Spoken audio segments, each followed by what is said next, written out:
இதை பற்றி வந்து நம்ம இயேசுநாதர் அன்னைக்கே குறிச்சிருக்கிறாருங்க பைபிள்.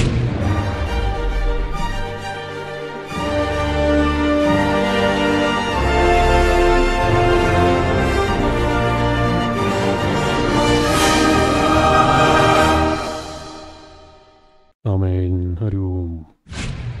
எல்லாருக்கும் வணக்கங்க. இப்போ வந்து இன்றைக்கி நம்ம அற்புதமான ஒரு விஷயம், ரொம்ப இம்பார்ட்டண்டான விஷயத்தை பற்றி பேச போகிறோம். இயேசுநாதருடைய 2வது வருகை. இதை பற்றி நம்ம நிறைய வீடியோஸ் பண்ணியிருக்கோம். இது இப்போ இன்னும் பிரபலமான ஒரு விஷயத்தை பற்றி நான் பேச போகிறேன். பேக்ரவுண்டில் நீங்கள் பார்க்கலாம். இப்போது கலிஃபோர்னியாவில் அவ்வளோ $1 trillion இருக்கிற ஒரு ஊர், ரொம்ப ரிச்சஸ்டான ஒரு ஸ்டேட் அது. பார்த்தீங்கன்னா அந்த சிட்டியில் மொத்தமாக வந்துட்டு ஒன்றுமே இல்லை, இப்போது பஸ்மம் ஆயிடுச்சு. இதை பற்றி வந்து நம்ம இயேசுநாதர் அன்னைக்கே குறிச்சிருக்கிறாருங்க பைபிளில். எப்படி, ஏன் அப்படின்றதெல்லாம் வந்துட்டு கேள்வியாக நம்ம வைக்க தான் முடியும் தவிர, அவரோட ஞான திருஷ்டியில் அவருக்கு சீடர்களுக்கு சொல்லி எழுதின விஷயந்தான் இது. பைபிளில் இயேசுநாதர் சொல்கிறாரு ஒரு வசனத்தில், நான் திரும்ப வரத்துக்குள்ளே என் வருகைக்குள்ளே ஒரு இடங்களும் தானாகவே அக்னி பிரதேசம் நடக்கும். அதுவாகவே அக்னி வந்துட்டு பற்றிக்கும். அங்கே இருக்கிற, அதாவது அத்தி ஆசைப்படுறவங்க இருப்பாங்க இல்லையா, கிரீடுன்னு சொல்லுவாங்க, அந்த கிரீடு இருக்கிற ஆளுங்க எல்லாருமே என்னை பார்த்து பயப்படுவாங்க அப்படின்றாரு.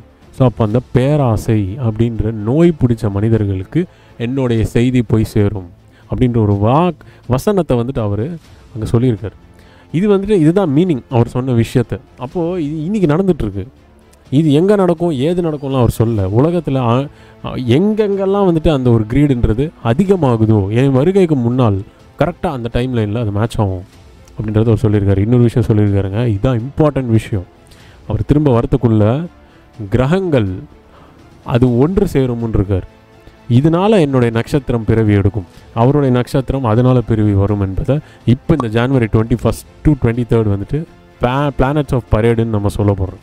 அந்த பிளானட்ஸ் ஆஃப் பரேட் பார்த்திங்கன்னா கிட்டத்தட்ட வந்துட்டு 6 பிளானட்ஸ் வந்துட்டு ஒரே அலைன்மெண்ட்டில் வந்துட்டு வரப்போகுது. இது அஃப்கோர்ஸ் எல்லா ரிச்சுவல் ஸ்கிரிப்ட்ஸ்லையும் சொல்லியிருக்காங்க. பட் பைபிள் வந்துட்டு ரொம்பவே பழமையான ஒரு ரிசோர்ஸை வச்சு இன்றைக்கி வந்துட்டு வேர்ல்டு சயின்டிஸ்ட்லாம் இதை பற்றி பேசிகிட்டு இருக்காங்க.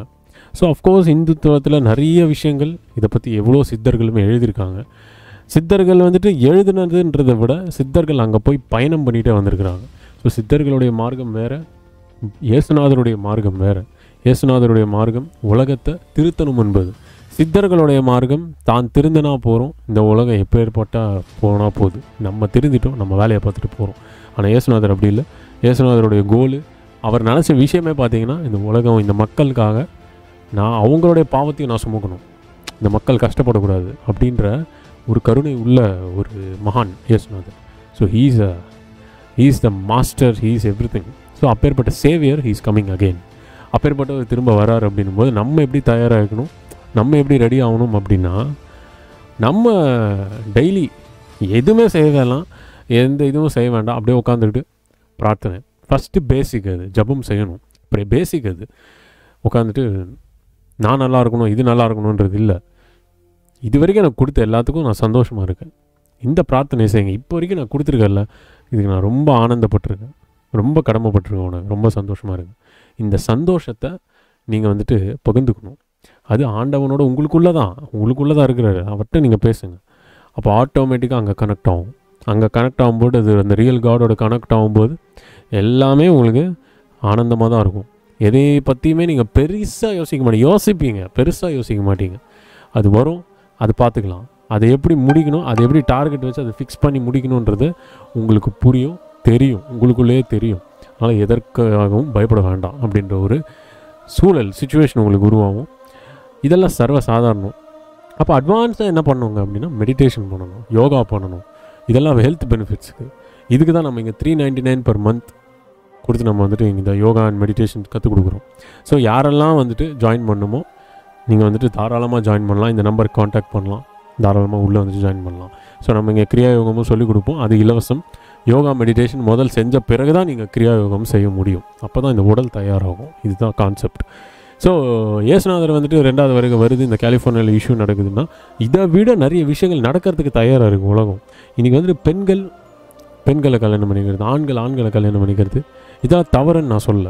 ஆனால் இயேசுநாதர் அதை எப்படி சொல்லியிருக்காருன்னு பாருங்கள். இந்த உலகத்தில் சிருஷ்டிகர்த்தன், இந்த காட், த கிரியேட்டர் உருவாக்குனது 2 பேருப்பா, ஆண் பெண். ஆண் பெண் அவ்வளோதான். ஆண் பெண்ணை கல்யாணம் பண்ணிக்கணும், பெண் ஆணை கல்யாணம் பண்ணிக்கணும். அந்த அந்த கான்செப்டுன்றது அவர் வைக்கலை, அதை இறைவன் வைக்கலை. மனுஷங்க வந்துட்டு அதை கான்செப்டை கல்யாணம் பண்ணிக்கணுன்றது வச்சுக்கிட்டாங்க. இப்போ ஆண் கல்யாணம் பண்ணி பெண் கல்யாணம் பண்ணி இது தவறுன்னு நம்ம சொல்ல முடியாது.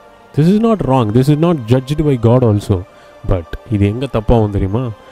இதை வச்சுக்கிட்டு நீங்கள் தில்லாலங்கடி வேலைலாம் செய்வீங்க இல்லையா, இந்த ஜெண்டர்ஸை வச்சுக்கிட்டு நீங்கள் unwanted businesses, unwanted heavy activities of the physical intimacy இதெல்லாம் இருக்கும்போது அப்போ இறைவன் வந்து உங்களால் காலி பண்ணாமல் என்னடா பண்ணுவான்?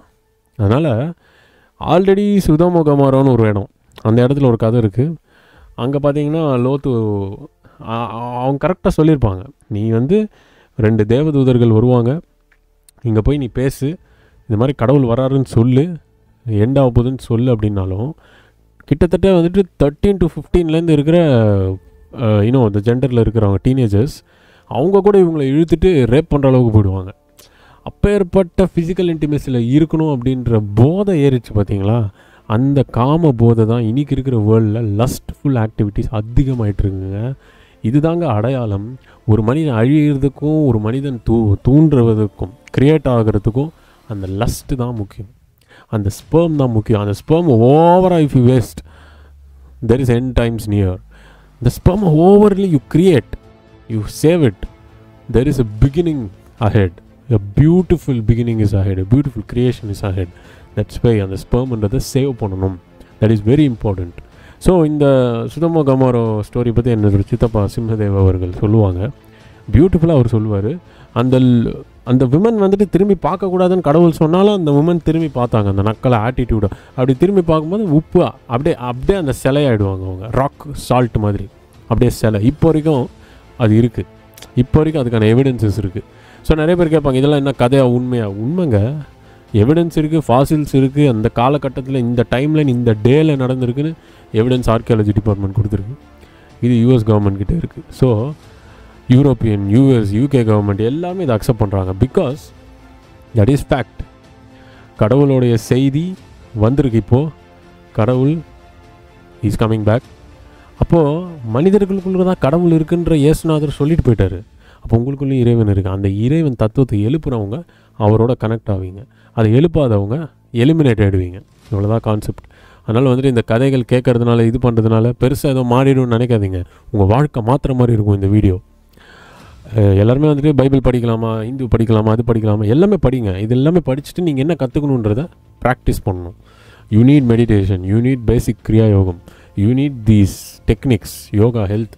இதெல்லாம் எதுக்கு அப்படின்னா உங்கள் டிசிப்ளின், உடலில் இருக்கிற அணு சக்திகள், ஆட்டம் செல்ஸ், நியூரான்ஸ், உங்களுடைய மாலிக்யூல்ஸ், இந்த பாடியை டெவலப்மெண்ட் இருக்கும் இல்லையா, அற்புதமாக இருக்கும், பியூட்டிஃபுல்லாக க்ரியேட் ஆகும். அந்த பியூட்டியை க்ரியேட் பண்ணுங்கள். That beauty is very important. அந்த பியூட்டி இல்லைனா everything is waste, your life is waste. சீக்கிரமாக நீங்கள் வந்து செத்துட்டீங்க. What is the use of your life? What purpose you have made in the life? எதுவுமே நம்ம மேக் பண்ணல, யாரையுமே நம்ம திருத்தலை, யாரையுமே நம்ம வந்துட்டு க்ரியேட் பண்ணல, நம்ம எதுவுமே க்ரியேட் பண்ணல. We have to create something using your sperm power, using something you have to create. So அந்த க்ரியேஷன் இஸ் வெரி இம்பார்ட்டன்ட். இதுதான் வந்துட்டு ஜீசஸுமே சொல்லுவார். ஸோ இங்கே வந்து நீங்கள் பர்பஸ்ஃபுல்லான ஒரு லைஃப் எடுக்கலைன்னா வேஸ்ட்டு. அந்த பர்பஸ்க்காக தான் எதுக்கு அப்படின்னா, of course to know yourself. உங்களை பற்றி நீங்கள் தெரிஞ்சுக்காமல், உங்களை நீங்கள் திருத்திக்காமல் you cannot correct everyone. So உங்களை திருத்திக்கிட்டு, உங்களை ரெடி பண்ணிக்கிட்டு அடுத்தடுத்த படி we have to move on. இதெல்லாமே நான் சொல்கிறேன், நான் வந்துட்டு இது திருத்திக்கிட்டு தான் நான் சொல்கிறேன். So this realisation has happen to me. அதனால தான் இவ்வளோ சொல்ல முடியுது. இது வந்துட்டு புக் படிங்க, அது படிங்கன்னு சொல்கிறது இல்லை. எல்லாமே வச்சுக்கோங்க, பேசிக்ஸில் வச்சுக்கோங்க, அதை ஃபாலோ பண்ணும். You have to practice. அப்போது தட் இம்ப்ளிமெண்டேஷன் வில் ஹேப்பன். அப்போது உங்களுக்கு அந்த ரிசல்ட் சக்ஸஸ் ஆகும். ஸோ பைபிளில் நடந்த ஒரு இன்சிடெண்ட் அங்கே நடந்ததோ இப்போ செகண்ட் கம்மிங்கில் நடக்க போகிறதோ it's very near, very very near. நீங்கள் நினச்சிட்டு இருக்கிறத விட ரொம்பவே சீக்கிரமாங்க அது வந்துட்டு நம்ம கண்ணால் பார்ப்போம். புண்ணியவான்கள் வந்து we will see that.